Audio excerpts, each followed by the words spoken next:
besoin de brosser les dents 2 fois par jour pour que les dents restent propres et pour ne pas mettre fausses dents. Nous n'avons pas besoin beaucoup de bonbons avec chocolat parce qu'il n'est pas bon pour nous les dents. Madame, ici, bienvenue dans cette émission-là, aujourd'hui pour cause de la santé dentaire des enfants.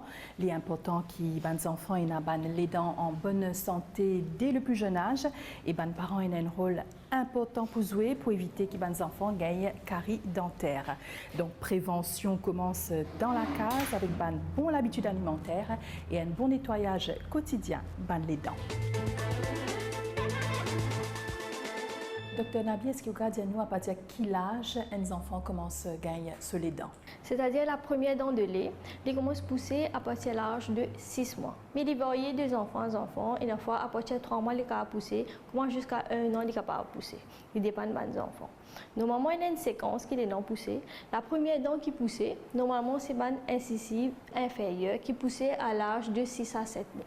Là, souvent les dents là-haut commencent à pousser 2 incisives dans la mâchoire là-haut. Là, avec les temps, dans une traîne de chaque 3 mois, on trouve souvent les autres dents qui commencent à pousser, donne un total de 20 les dents dans la bouche. Quand on arrive à l'âge de 2 ans et demi à 3 ans, il y a 20 les dents, les dents sur la bouche. Et à partir de quel moment, justement, les dents permanentes commencent à pousser? La première molaire, la grosse première molaire, elle est poussée à l'âge de 6 ans. Après ça, on a détiré les dents devant là, c'est 2 incisives centrales qui poussent. Au fur et à mesure, les enfants là grandissent, les dents du lait commencent à tomber et les remplacer par les dents permanentes. Normalement, jusqu'à l'âge de 17 à 24 ans, qui est la 3e molaire qui pousse, on appelle ça les dents sagesse. Chez l'adulte, il y a un total de 32 les dents dans la bouche. Mais il y a une variation, quand il y a un adulte, vous êtes les dents sagesse pas poussées. Là, il varie de patient en patient. Je brosse mes dents 2 fois par jour pour ne pas être dentiste. Donc, à partir de quand et combien de fois, justement, les enfants brossent les dents par jour? Il est recommandé qu'un enfant brosse les dents 2 fois par jour. Le minimum, c'est 2 fois par jour. Le matin et le soir avant d'aller se coucher.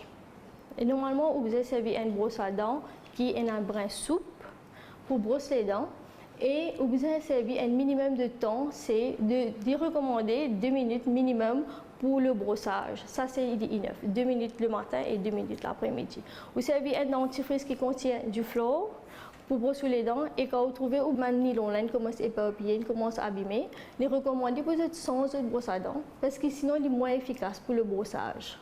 À partir de quel âge vous brossez les dents des enfants? Normalement, quand vous avez la première dent dans la bouche, il est recommandé de commencer un petit brossage. Maintenant, nous avons un LED que vous mettez dans les doigts, qui est un petit œuf là-dedans, il est vraiment souple, qui nous sert pour brosser un petit bébé sur la bouche. Parce que quand on a un petit bébé, vous êtes tenu à lui, vous ne pouvez pas prendre une brosse à dents après ça pour brosser. Ça, c'est nouveau et qui nous peut servir quand il y a la première dent de lait.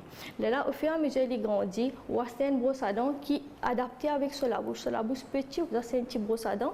Là où vous avez brossé. Le parent qui vous a brossé les enfants sur les dents jusqu'à l'âge de maximum 8 ans. Avant ces 8 ans-là, quand ils brossaient, ils bisaient sur une supervision un adulte. Parce que les enfants-là, ils n'ont pas sa dextérité-là et ils ont tendance à brosser vite. Vous êtes supervisé pour aider, pour guider, pour être capable de brosser les dents correctement. Quel est le risque qui va venir plus tard si jamais un enfant, justement, sur les dents, caillées et tout? La première affaire qui gagne, c'est la douleur. Un enfant qui se les dents abîmées, premièrement, qui peut arriver, sur les dents pour faire mal. Sur les dents pour faire mal, il n'est pas capable de manger, il n'est pas capable de concentrer dans solitude et il n'est pas capable de dormir. Il est fatigué de tout à la maison, il devient difficile. Un rage dedans, il y a une douleur atroce pour un enfant qui peut vécu ça. Ça, c'est la première des choses. Si les dents abîmées, les dents piquées, les dents ont un trou, les painful, les fait mal. Deuxième affaire, beaucoup d'enfants qui, si les dents abîmées, pas de prendre soin, ils ont un gros trou qui développe une infection. Quand ils développent une infection, les enfants sur la bouche, ils enflés, ils gonflés, qui nécessitent une hospitalisation. À cet âge-là, vous obligez à admettre les enfants là parce qu'ils n'ont pas qu'à traiter. Condition là, c'est en sérieux et qu'il y a beaucoup de complications. Et finalement, je pense que tout à fait sur les dents. Les dents ondulées, ils poussent à un tel âge et ils tombent à un tel âge. Il y a ce cycle qu'il est besoin de faire. Par contre, les dents qui n'ont pas occupé bien, ils finissent piqués, ils finissent abîmés. Arrive un stage quand on met des enfants, quand nous sommes obligés de tirer sur les dents. Parce que si on est abîmé, nous ne sommes pas capables de traiter. Et le fait que nous tirons ça les dents là trop bonheur, mais il n'y a pas de l'espace, il n'y a pas de place pour sur les dents permanents. Normalement, les dents ondulées, ils gardent l'espace pour ses camarades. C'est-à-dire quand il est tombé sur les dents permanents, ses camarades, il est besoin de pousser dans sa place. Mais le fait que vous finissez de tirer avant solaire, quand les dents permanentes là poussent, ils peuvent en guide, ils peuvent en place. Là, vous avez un problème d'encombrement. Vous trouvez que les dents là, ils sont mal alignés et que quand les enfants là grandissent, vous obligez de faire un traitement orthodontique pour mettre les dents en aliment, pour corriger ce sourire, pour corriger ce les dents, pour mettre dans la position qui est besoin d'être. Maintenant, l'autre problème qui est arrivé, c'est le fait que les enfants, ils perdent les dents bonnes, ils perdent les dents dans la bouche, ils ont une difficulté pour exprimer. Quand ils rient, tout ça là, ils ont tout le monde qui est complexé, ils n'ont pas de causer, ils ont honte, ils ont caché cause de causer. Là, le développement en général de l'enfant, émotionnel, social de l'enfant, il diminue. Il ne se sent pas bien, contrairement avec son camarade. Il y a beaucoup d'enfants et aussi, il y a aussi des adultes qui perdent pour une côte dentiste. Donc, mais par contre, il est important de faire un check-up. Il est important de faire un check-up côté un dentiste. Qui fait? Parce qu'un dentiste est un professionnel de la santé. Ce travail, c'est examiner la bouche, les dents, les gencives. Ou capable de payer tous les enfants, on peut brosser les dents, on peut checker. Mais il y a des affaires qui ou pas pour remarquer qui quand on amène côté une visite côté un dentiste là pour détecter. Par exemple, s'il y a un carie qui ne fait que débuter, un début de carie, ou c'est un carie qui entre les dents, ou pas pour remarquer tant qu'il n'est pas fait mal. Par contre, si on amène pour faire une visite côté un dentiste, nous pouvons checker la bouche en entier et nous sommes capables de conseiller qu'il y a un petit piqué. Normalement, les dents qui piquent là-haut, c'est difficile pour se trouver. Par contre, nous, quand nous examinons un patient, c'est bien facile parce qu'il nous allonge avec un instrument qui nous sert, il est visible. Quand les parents, c'est qui arrive en général, je check la mâchoire du bas, la mâchoire du haut, c'est un peu négligé. Alors, si vous amenez pour faire une visite, c'est plus facile au début, pour avoir un petit carré, nous détecter, nous finissons de traiter et nous conseillons qui besoin faire et nous conseillons les enfants là qui besoin faire. Qui fait nous besoin faire la prévention. Je donne un exemple. Les enfants ils viennent une nuit pas dormir, 3-4 jours pas manger les dents, ils font mal, pas manger à l'école, pendant l'école, pas dormir, douleur les dents, on prend les on emmène les dentiste. Ils viennent ils ça setup là. Ils rentrent la première fois, ils trouvent dentiste, ils trouvent la chaise, ils trouvent l'atmosphère. Il y a déjà des enfants qui des peu souffrir. Ils ont tendance à être plus frayés. Ils ne sont pas pour coopérer, pour guetter, ils pour payer.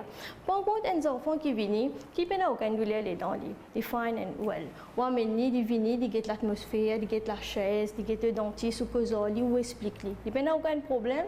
Le premier contact qu'ils ont avec un dentiste, ils fine. Ils n'ont pas frayer là. Par contre, si des années une grosse douleur les dents, ils ne sont pas dormir, ils sont fatigués, on amène là, c'est difficile pour les enfants là coopérer. Là, le traitement devient bien plus difficile. Et un coup les enfants là, ce traitement devient difficile. Pour les venir la prochaine fois, ils sont vraiment réticents. C'est-à-dire la première chose quand vous êtes en bonne santé, même c'est la prévention. Fini de checker avant qu'il y ait une grosse douleur, avant qu'il y ait une grosse carie, avant qu'il y ait une grosse infection dans la bouche. Et à quelle fréquence vous amènez justement les enfants là chez le dentiste? Les recommander au moins 2 fois par an pendant les vacances, 2 fois par an minimum, ou amener pour faire un check-up. Nous pouvons examiner la bouche là, d'après ça nous pouvons conseiller qui besoin faire, qui pas besoin faire. Parce que pendant ça les temps là, il faut grandir, c'est la bouche pour changer, il y a les dents pour tomber, il y a les dents pour pousser. D'après ça, vous avez conseillé, vous avez sans façon brosser, vous avez sans dentifrice aussi, parce que dentifrice pour dents de lait, dentifrice pour dents permanent, il n'est pas pareil. Et au fait, les enfants là grandir, on peut expliquer un peu plus en détail, il faut plus grasper, il faut plus comprendre. Quel ministère peut faire justement dans le cadre de campagne pour une bonne hygiène bucco-dentaire pour les enfants? Le ministère de la Santé, c'est qu'il nous fait. Nous faisons une causerie, une talk à l'école. C'est-à-dire, nous avons une équipe de dentistes, d'assistants dentistes. Quand nous sommes à l'école, nous causons avec les enfants, nous expliquons l'importance des dents, comment brosser, qu'est-ce qu'il faut manger, qu'est-ce qu'il ne faut pas manger, quand il faut se brosser les dents. Et en même temps, nous avons une maquette. Quand nous donnons une démonstration du brossage, nous expliquons aux enfants-là comment ils besoin faire pour brosser les dents. Parce qu'il passe 2 minutes de brossage qui est important. Comment brosser les dents, c'est important. Tout le monde peut brosser les minutes. Mais c'est comment je brosser, comment surface c'est non, code bizarre brosser, comment bizarre brosser, ça qui est important. Ça va nous enfants là, nous faire une chose pour nous expliquer ça bien en détail, pour qu'ils comprennent, pour qu'ils grasper. Et si on apprend là tout au long de la vie, ça peut servir. Maintenant, cette année-ci, en 2022, le ministère de la Santé, en partenariat avec le ministère de l'Éducation, sous l'égide du bureau du Premier ministre, nous lance une campagne de Oral Health Month. Le Oral Health Month, il va débuter le 1er juin. Le Oral Health Month, c'est quoi? Nous pouvons viser les enfants dans tranche d'âge de 5 à 11 ans. Nous pouvons viser dans toutes les écoles de l'île Maurice. En total, nous avons 256 écoles. Quand nous avons l'équipe qui nous établit, qui est compris de dentistes, de nutritionnistes et bien d'autres personnes, qui nous peut aller dans l'école pour nous faire ça dans un plus grand spectrum. Ça veut dire que nous pouvons dans toute l'école, nous pouvons causer avec nos enfants, nous pouvons expliquer qui besoin manger, l'importance des dents, comment se brosser les dents. Et nous pouvons aller, même si tous les jours, pour que nous pouvons faire toutes les classes et tous les enfants. Ça, c'est premier. Et deuxièmement, cette année-ci, le ministère de la Santé peut offrir un dental kit pour tous les enfants pour encourager pour une meilleure santé bucco-dentaire. L'idée, c'est de promouvoir la santé bucco-dentaire dans le milieu de l'école pour que les enfants soient plus à l'aise, plus comprennent qui peut attendre quand ils sont côté dentiste et pour comprendre l'importance des dents. Le ministère de la Santé vise la prévention plus que le traitement. C'est-à-dire nous pouvons envie de prévenir la carie dentaire avant qu'il ait développé que les enfants-là. Nous pouvons envie les enfants-là viennent nous avec un douleur les dents. Nous pouvons envie qu'ils arrivent à l'air, que nous les enfants, ils étaient dans tous les dents dans la bouche, mais qu'ils n'ont pas arrivé avec une extraction, avec un traitement compliqué. Nous avons envie de sauver les dents. C'est ça la vision du ministère de la Santé. Nous avons envie de préserver les dents de nous, les enfants. Parce que une étude a montré que dans la tranche d'âge de 5 à 11 ans, nous pouvons viser sa catégorie d'enfants-là de 5 à 11 ans, 60% des enfants des carie dentaire. Dans le ministère de la Santé, le service dentaire est gratuit et nous donne un service de proximité. Nous pouvons vous payer, il est prêt, il est accessible à tous. Nous besoin encourager les enfants et encourager les parents pour amener les enfants pour venir faire une consultation, un check-up, pour nous capables de sauver les dents. Voilà, l'émission finie ici. Nous finissons sur la santé dentaire des enfants et surtout ce qu'ils besoin faire pour que les enfants gardent les dents en bonne santé. Merci pour l'attention et à très bientôt.